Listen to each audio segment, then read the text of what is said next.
What if I was actually frozen again today in the video still, but I'm not.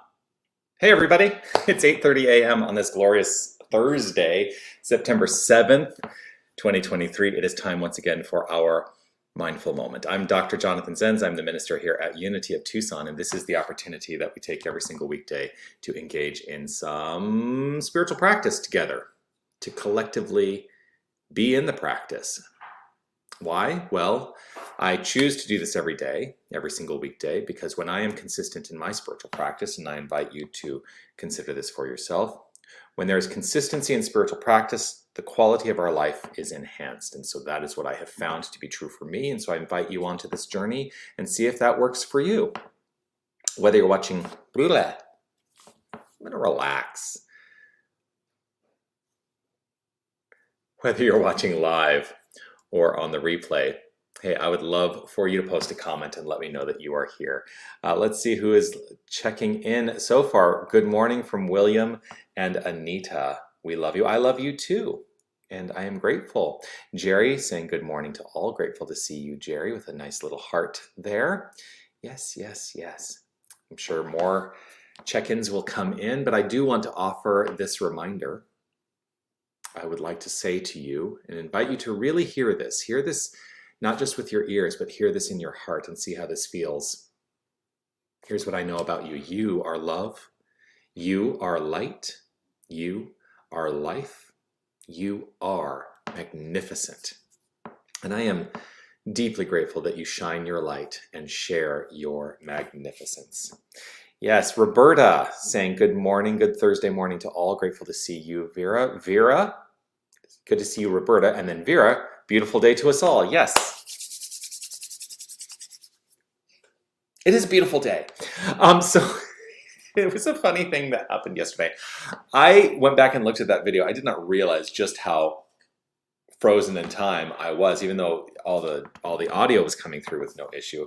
It really was kind of funny.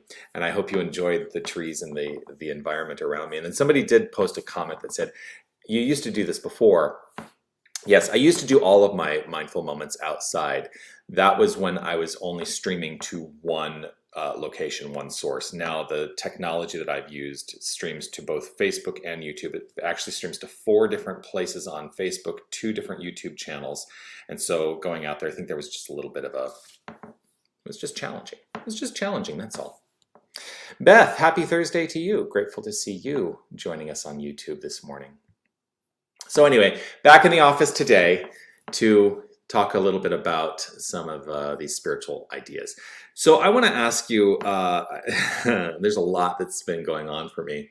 And I started teaching the prayer class on Tuesday night, and it was such a good class.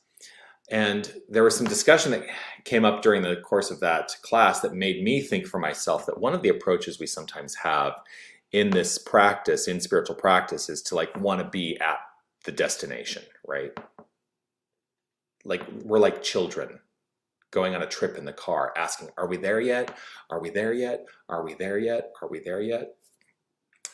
And one of the tenets that we teach is that, the demonstration of our prayers is instantaneous. And so I think we kind of get lost in this idea of if I pray, well, then I should be able to open my eyes and it's instantaneous. What I'm praying for should be right there. Well, I hold firm, yes, that prayer, activated, realized, is instantaneous in its expression in the world of form.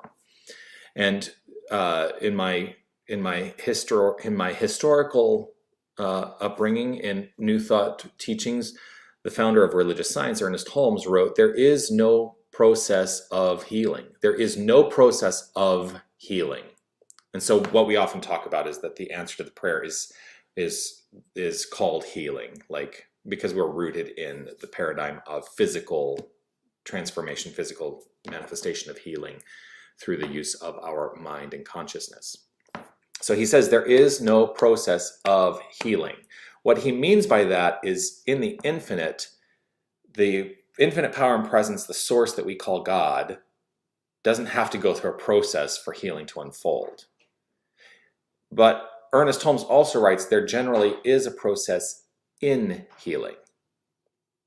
What does he mean by that? He's talking about what it takes for us to be in alignment with that realization, the time and effort we undergo to reach a realization of the truth, the spiritual truth. He also writes this: the one who wishes scientifically to work out their problems must daily take the time to meditate and mentally treat the condition, no matter what the apparent contradictions may be. No matter what the apparent contradictions may be, we may be fed with a lot of things that contradict what it is we are looking to create.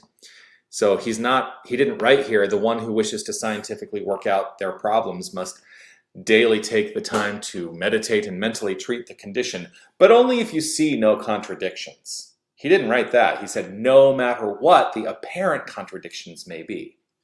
So here's the thing. If you're looking for change in your experience, and that change doesn't seem to happen instantaneously, keep in the practice. Keep in the practice. Don't give up. Don't just give up.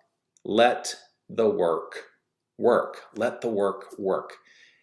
Work the work. Keep working it.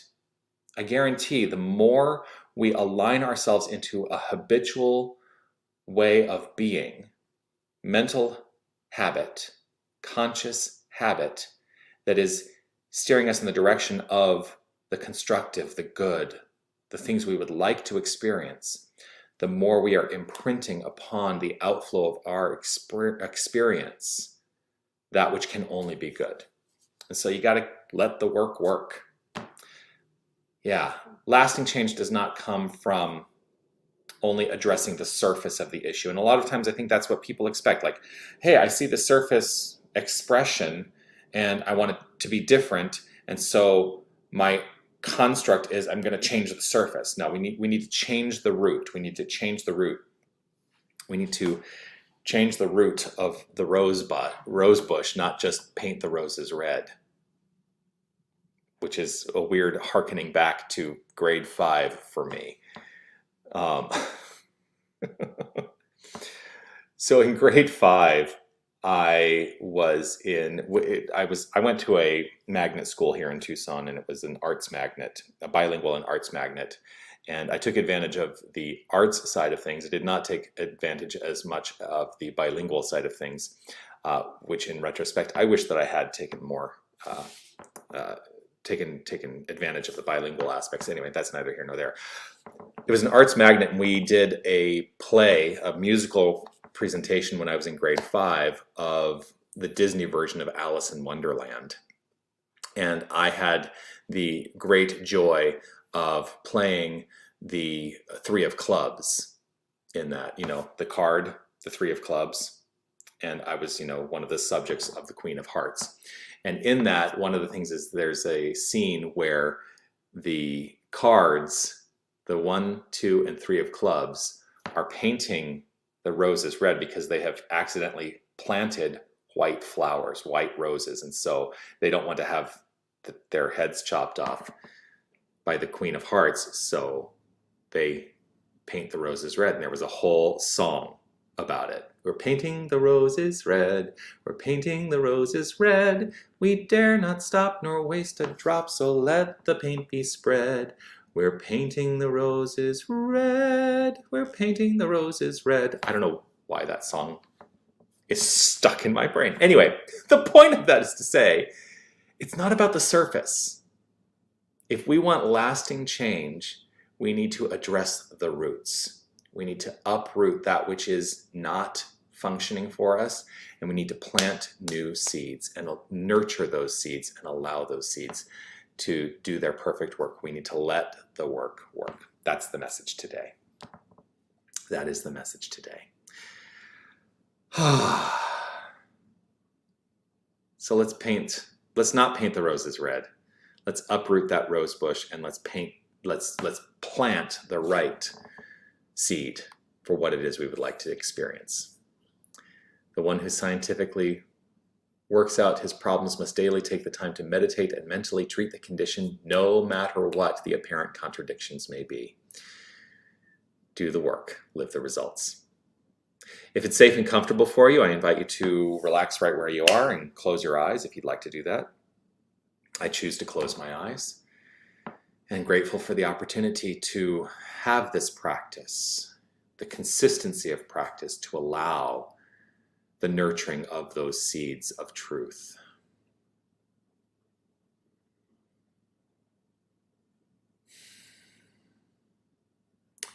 Right in this moment and in every moment, I choose to acknowledge and accept this as a truth for myself, a truth in understanding.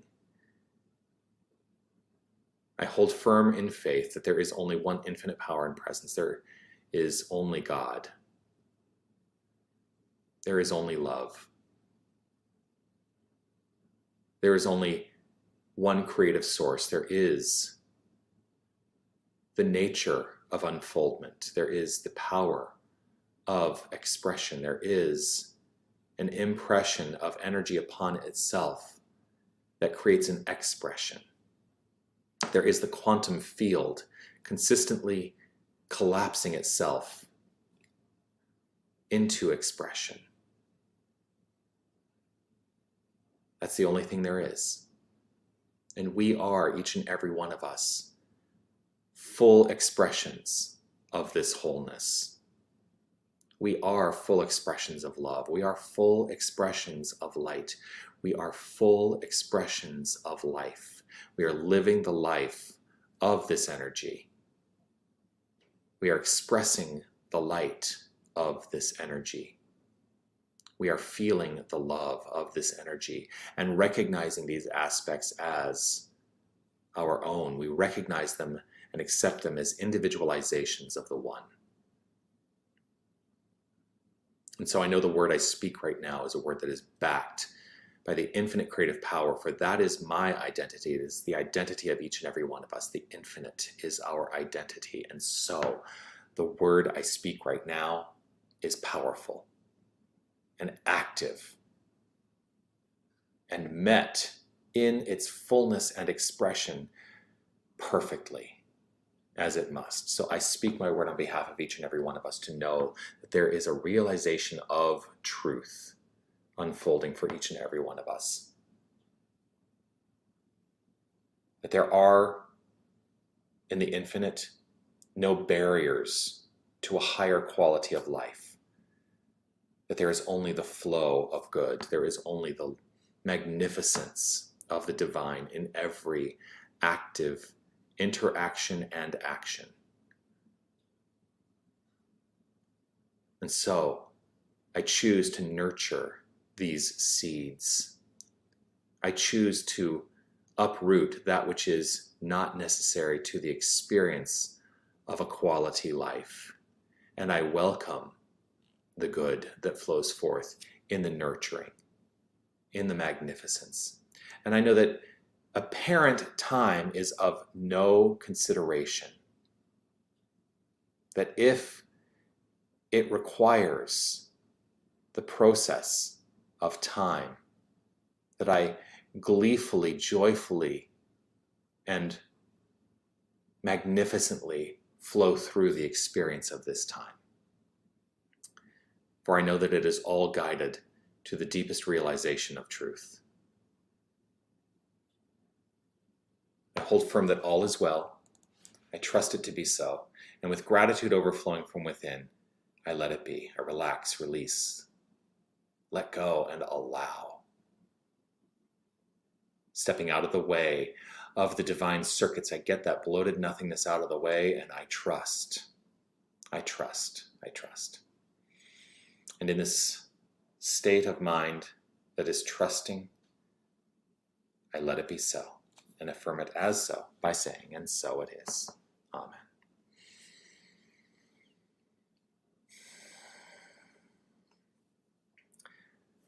It is always a delight to share time with you. And I look forward to sharing time with you again tomorrow for our Friday edition at 8:30 of the Mindful Moment. It'll be our last one this week.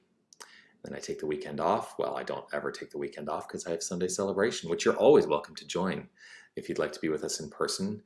Love to see you. If you are able to join us virtually, we'd love to see you. Yeah. All right. I'm going to sign off now and see you tomorrow and look forward to it. Keep shining your light. Keep sharing your magnificence. Know that you are magnificent. And your magnificence has nothing to do with anything other than you just showing up. Because there's nothing you need to do to be magnificent. Just keep being the truth of your being. Right? Peace and blessings, everybody. See you tomorrow.